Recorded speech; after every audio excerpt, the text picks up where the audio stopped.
Hi, in this video I'm going to show you how to rank values based on some groupings. So let's say for example we have a company name, we have the year, and what is their market capitalization within that year. So I've got these 5 companies here for 3 different years, and I want to rank them. I want to rank them and sort them based on their market cap. Now there's a couple ways you can do this. I'm going to show 3 ways. One, just turning this into a pivot table, and the other 2 using a rank or using a function to kind of rank it, and the third one using a power pivot type of capability within Excel. So essentially our end product is going to look like this. So the pivot table feature, basically what we're going to do is we're going to have a pivot table, and we're going to filter by year, and then we'll just sort it from highest to least. So we're basically ranking it based on the raw market cap value. So I can go and look at 2015, and we have our data here, which shows me Apple was first and Amazon is last. So we can also do the same here, but the difference here is we've got our years out, and we don't have our raw data. Basically, we just have our rankings, and this way we can use the functions that I'm going to put together here, or use a power pivot function or expression to put this together. Now you can see that if I click in the cell, right click and go under sort, and I'll sort the smallest to largest, we have our particular sorting here, where we have Apple, Microsoft, Berkshire, Exxon, and Amazon, which matches this. And if I select the cell, right click and go to sort, and smallest to largest, we have our particular sorting order here. Let me go back to 2013 in this table, and we have Apple, Exxon, Alphabet, Microsoft, and General Electric as our rankings there, right? So let me show you how to create this one first, and I'll show you 2 examples of how we can create something like this. So let me go ahead and take the table here and bring it into another worksheet or another workbook. Control C to copy, Control N to open a new worksheet, Control V to paste. Let me go ahead and select everything here, double click to auto fit this. So this is going to be the first iteration, or the first example, where I'm going to create a pivot table. So I'll go to Insert, Pivot Table, and then I want to put it into a cell here, G1, click OK. And let me go ahead and just put the company name here, my market cap here, and my year up here from a filter. Now it's got everything because I've selected all. If I go to select 2013, it will select it in order, and now we've got it in alphabetical order this way, and it's got this row label. This is a generic view, so I'm going to go under Design, and under the report layout, instead of having compact form, I'm going to have tabular form, so I get my header in here.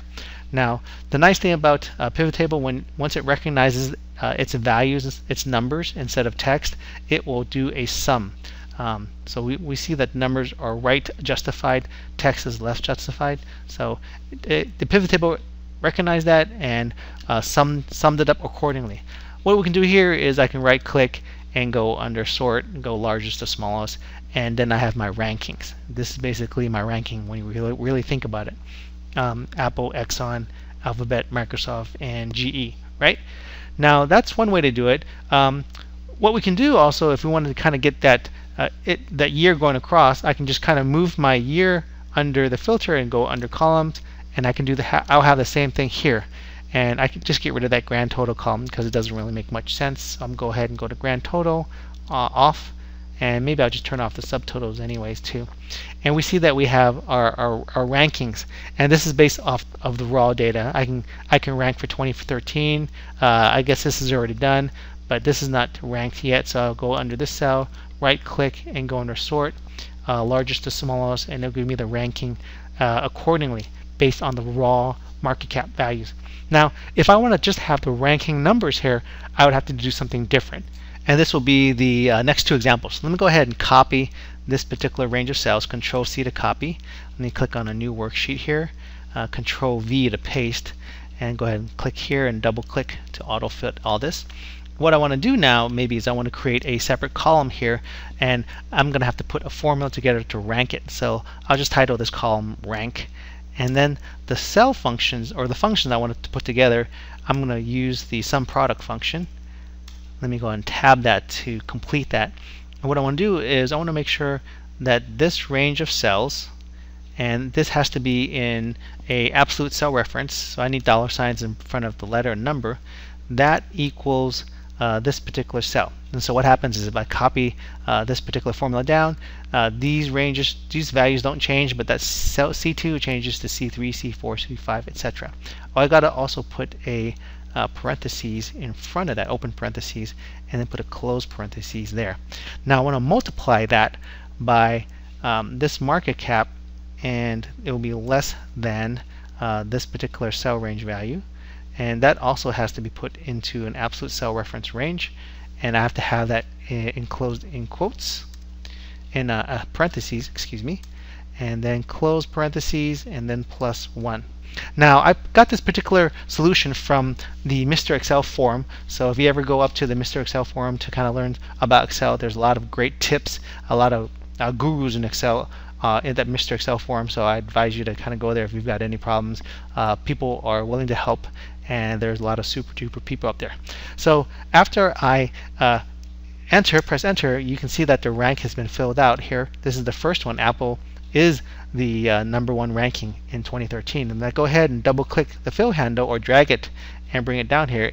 The cell, the formulas will populate down here. You can, as I said before, this number changes because it doesn't have the $ in front of it, but the other ones stay the same. Now let me go ahead and press escape to get out of that. And let me go ahead and just make this a little bit better looking here, put a little border around that. Now if I took a look at this and put it into a pivot table, let me go ahead and select this and go and insert pivot table. Let me go ahead and put this into a cell here. Let me put H1 here, click OK. I can go ahead and put company name here. I can put the year over here in the columns, and this rank now, instead of putting the market cap, I can put the rank here, and it will show the rankings instead of having the numbers here. So you can easily see which one is ranked first, which one's ranked second, etc. So now I can right click this and press and click on smallest to largest now instead of largest to smallest. We notice now we have our same thing here: Apple, Exxon, Alphabet, Microsoft, and GE. Again, with pivot tables, I'm going to go ahead and just click on design. I want to have it in tabular format so I can have the header name. I don't need my grand totals. I'm going to turn that off and turn off my subtotals. All right, and so I have my rankings here. I have 1 to 5. If I click on this cell, right click and sort from smallest to largest, I have my rankings here. Apple was #1 here for 2015, and Amazon came in 5th for 2015. So this is my rankings here, and so this is kind of a more easier view because you don't have to look at the raw numbers to kind of figure it out. You can just go rank 1 to 5. What are the top 5 for each year? So this gives you that kind of view. And that's the way with using the sum product function here. But there's another way that we can do it, and this gets a little bit more complicated. And this is using, let me go ahead and copy this. This is using the Power Pivot feature or capabilities with Excel. I'm going to go ahead and copy this, bring it into another cell here, Control V to paste here, and go ahead and double click that to bring it up. Now, one reason why we might want to use Power Pivot is because maybe we have a large data set, and Power Pivot's really nice to perform calculations or really large data sets. But if you have a small data set like this, probably this particular function is easier. But let me kind of show you how we can do it in Power Pivot. So Power Pivot, it comes in starting in 2013. You probably have to download it or enable it. In later versions of Excel, it's already there. If it's not enabled, you just need to enable it for 2013 and 2016. Now, what I want to do is I want to take this particular table and I want to go under Power Pivot, which I already have the tab enabled for it, and add it to the data model. So once I add it to the data model, I'm going to go ahead and click my table as headers, make sure that it's there. It's put it into the data model. And after I've done this, I have to create two measures. So if you really want to kind of relate it to back to Excel, it's basically functions, but in the Power Pivot world, they're called measures or fields. More likely now, it's probably being called measures. So what I want to do here is I'm going to create my measures back in Excel, not in the Power Pivot view. So let me show you what it looks like when we create it back into the Excel interface. Let me go ahead and just click on the Excel icon here, switch to the workbook, and what I'm going to do is go under the Power Pivot tab, and under here it's called Calculated Fields, And this is something where they've changed it in 2013 to call it calculated fields. When it first started out in 2010, it was called calculated measures. Later versions of Excel, like 2016, they reverted back to calculated measures. So I'm going to refer to it as calculated measures, even though here it says calculated fields. What we want to do is create a new calculated field, and we're going to create two of them. One is a sum, so I'm going to go ahead and create a calculated. I'll have to give it a name first. Let's just call this sum of market cap, right?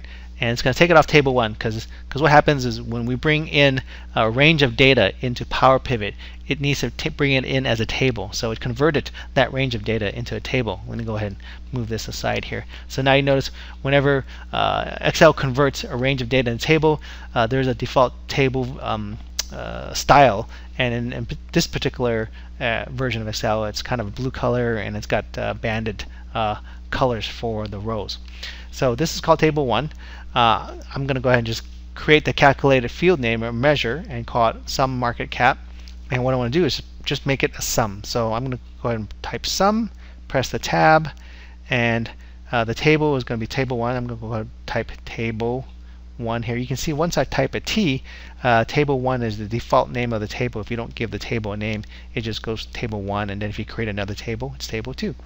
Now I'm going to use table 1. I want to have the sum of the market cap, so I'm going to go ahead and select market cap here and then close parentheses, and that's going to be one measure. So if I go back into the Power Pivot view, let me go ahead and go to Manage to go back into the Power Pivot view, the data model. You can see that it's created that measure there. So let me go ahead and double click to auto. Well, let me just kind of move this out. You can see that this particular measure basically just sums up everything here. So what it does is it sums up everything here. And as you create a pivot table, it will based on your filtering, it will sum up a subset of this value based on the filters. If you have 2013, it's going to sum up everything that's under 2013. But right now, under this view, it basically sums up everything. So that's the first measure that we want to create. Well, next I want to create a second measure now. Let me go ahead and go back into my table here, and I'm going to create a second measure. Oh, I left this ranking here, so I shouldn't have done that. Let me go ahead and just select that, right click, delete, and let me go and update all. And you can now notice that that's gone. So I don't want to cheat there with having that rank there. I want to kind of create a new ranking capability within Power Pivot. Let me go back into Excel. And now I want to create my second measure or second field. So this is going to be a new one. And what I want to do is I want to use the rank X function. So I'm going to call this, give this a name, rank, and then market cap. And here I want to use the rank X function, rank X. And I want to rank the whole table. So I'm going to rank all, press tab, and the table name is going to be table, and I'm going to rank the company name. So which particular field do I want to rank? I want to rank by company name, and I want to use the all to rank everything, and then comma, what expression. So basically I'm going to use that sum measure that I created earlier. So I'm just going to go ahead and type table 1 here, and I'm going to look for that measure. There's an M here that indicates that it was a measure or a field that I created. So I'm going to go ahead and click on that. Let me go ahead and check formula to see if everything's okay. Now there's unfortunately that tip kind of mask or kind of like is on top of the particular check here, but basically it's green, it's okay. Click OK, and now you can see like nothing really seemed to happen. But what I can do now, if I go back into my my data model here, my Power Pivot view, I can go ahead and click on a pivot table. So I can create a pivot table here, and let's put it onto the existing worksheet. Let's put it over here in cell G. Oops. Let me see if I can just do that. Delete. Click on here. No. Let's Control Z to undo that.